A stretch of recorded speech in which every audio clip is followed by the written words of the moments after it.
Инициатива о законе Якутии о реабилитации участников специальной военной операции и их семей является необходимой.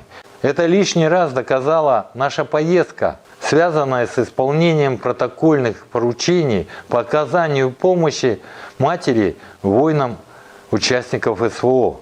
И все это происходило в селе Амга Амгинского улуса. Очень рады за Анну Григорьевну, замечательную маму, участника специальной военной операции, которая практически 10 лет ежегодно замерзала и жила в тяжелейших условиях. Увидели ее футболки, потому что у нее есть дополнительная система, обеспечения теплом. И договорились на уровне главы Амгинского улуса района о том, что уже исходя из выполнения краткосрочных задач по обеспечению незамедлительным теплом, сейчас мы выходим уже на такую долгосрочную, выполнение уже долгосрочной задачи. Технически такая отдельная система, которая, в отличие от других квартир, будет обеспечена полностью тепло. Да, в действительности были выявлены те иные нарушения, было холодно дома. И в настоящее время, как мы видим, результаты налицо.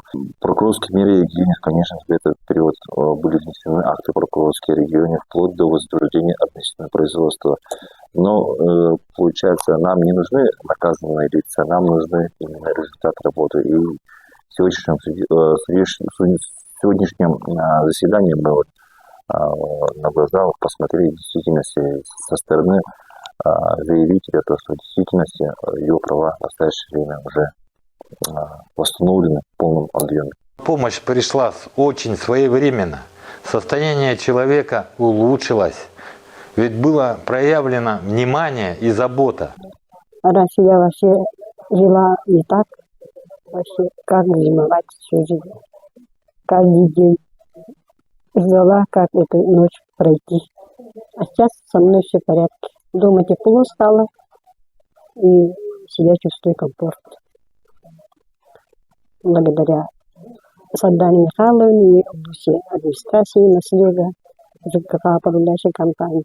Ну, они уже вот, благодаря Саддану, они вот уже стали работать. Все делать.